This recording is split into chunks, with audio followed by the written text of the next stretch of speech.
And well. Welcome back to New York Sports WickerMedia. I'm WatchUK99. Thank you, as always, for taking the time to watch these videos. Here we go. It is championship week in the NFL. AFC and NFC championship games take place on Sunday. And now we're going to know who's going to be playing in the Super Bowl. And to me, this is really the last real football weekend of the year because the Super Bowl, let's be honest, it's really an entertainment extravaganza. A football game just kind of happens to show up on the side is really what it feels like. So let's make our picks for both of these two games that will be happening on Sunday.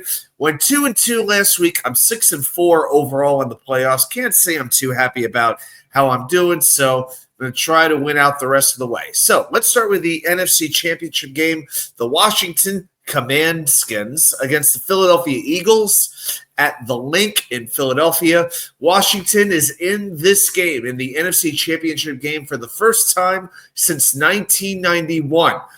You want me? I'm just going to put that in context. The top movies in January of 1991 were Home Alone, Kindergarten Cop, and The Godfather Part 3, which most of us would rather forget that movie ever took place, but that's another story. If there's one reason to think that Washington can probably win, it might be because they played on Saturday in the divisional round. And teams that play on Saturday get that one extra day of rest. Those teams have gone 20-10 in the conference championship game over the last 15 years. Let's go a little bit further. At least one team that played on Saturday in the divisional round has advanced to the Super Bowl in 17 of the last 19 years. That bodes well for both Kansas City and Washington. But let's look at the matchup. The biggest key to this game is Washington's defense containing Saquon Barkley. In 2 games against Washington this year, Barkley totaled 296 yards on the ground, 4 touchdowns. And then against the Rams, he ain't slowing down. Against the Rams, he topped 2 Bills, 205 yards. That's the 5th most rushing yards in NFL history for a single playoff game.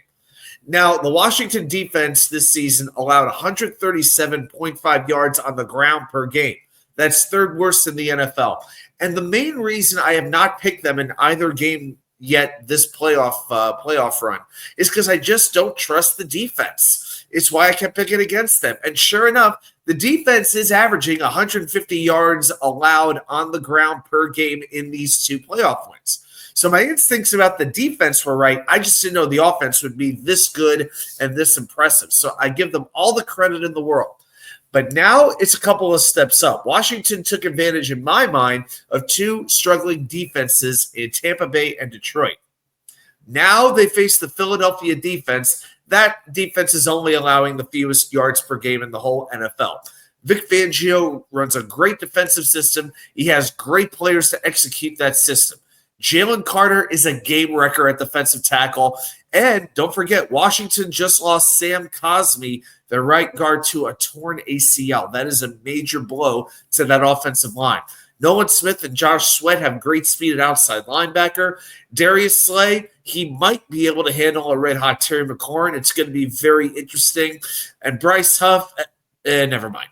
But seriously, somehow I've gone this far without mentioning Jayden Daniels by name. You know, no rookie quarterback has ever made the Super Bowl. Daniels will try to do just that. The previous 5 all lost. I've kept picking against not really him, but his team.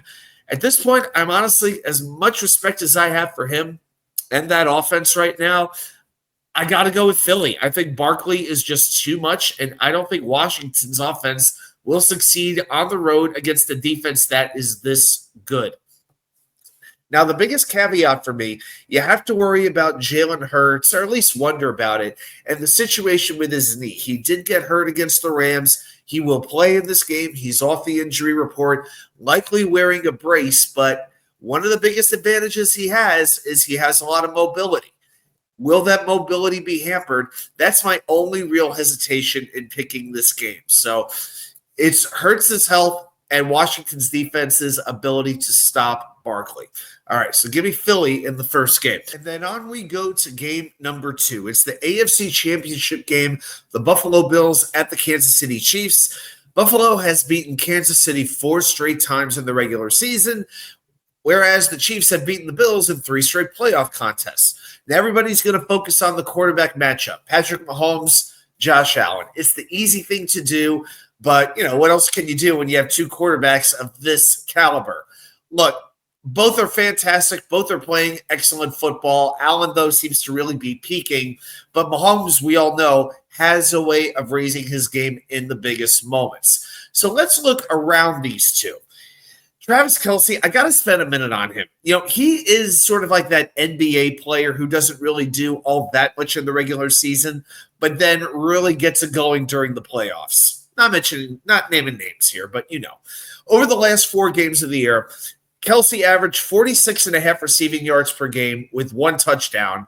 And against the Bills, by the way, week 11, 2 passes caught for 8 yards. But now playoff Kelce is here. And against the Texans, 7 catches, a season-high 117 yards. He was so good. DeAndre Hopkins, Hollywood Brown, Juju Smith-Schuster combined for 0 receptions. It didn't even matter. Okay, now the Bills, to me, should have the hunger and the desire to knock off a team that's won 2 straight Super Bowls. They've got big tackles who are able to contain the pass rushers of KC. Although I got to say, George Karlaftis, he may not be the most consistent pass rusher, but he seems to make big plays in big moments. And running back, I'm surprised James Cook doesn't get a whole lot of attention. He's getting better and better. He just doesn't get much attention. But I guess one of my concerns here with Buffalo, they have not been a very good road team. Let's break it down. Bills are 10-0 at home this year, 5-4 on the road. Look at the Buffalo defense. They got some players there. Greg Rousseau stepping up at pass rusher, in particular. Ed Oliver, very good at stopping the run. Matt Milano at linebacker. They sure missed him last year. Here's the thing with that defense. They gave up 35 points or more 3 times this year only, every time it was on the road. Let's go further. The Bills gave up 425 yards or more 4 times this year. All of them came on the road. Meanwhile, the Chiefs, a perfect 10-0 at home, haven't turned the ball over in their last 8 games. And that Bills defense is all about turning the other team over. They had a league-high 35 takeaways. Now they're going against the team that hasn't turned the ball over in 2 months plus. Crazy. So with KC, my one worry really is the tackle position. One is hurt, and Joe Thuney, their guard, moved in to replace him. He's good there, but he's a great guard, and the other one is a penalty machine. That gives me a little bit of worry. Special teams-wise, give me Harrison Butker making a big kick all day over Tyler Bass. I know that most people seem to be picking Buffalo to get the win on the road and finally make it to the Super Bowl for the first time since the Kelly, Thomas Reed, Bruce Smith, Marv Levy era. I think most people are doing it because they just don't want to see Kansas City back in the Super Bowl and the camera on Taylor Swift every 5 minutes.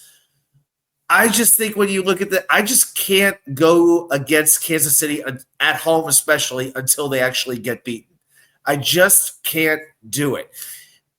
My prediction is the tables down in New Orleans will be safe over the next 2 weeks. Bills Mafia will not be there to jump through them. So I'm picking Kansas City, and it's going to be an Eagles-Chiefs rematch from not too long ago. All right, those are my picks for championship game weekend. Just on a quick side note, I was going to do a video about the Jets hiring Darren Muji as their general manager, but an offer has not officially been made as of Saturday morning. It has not been reported, so I'm waiting to release that video until that actually happens. But if and when it does, I will put a video out on that. Everybody, thanks so much for watching. Please hit the thumbs up, like, share, subscribe, blah, blah, blah, all that good stuff. I appreciate it. Everybody have a great rest of your day, and I will see you right back here with more content from you know where, the Wicker Chair.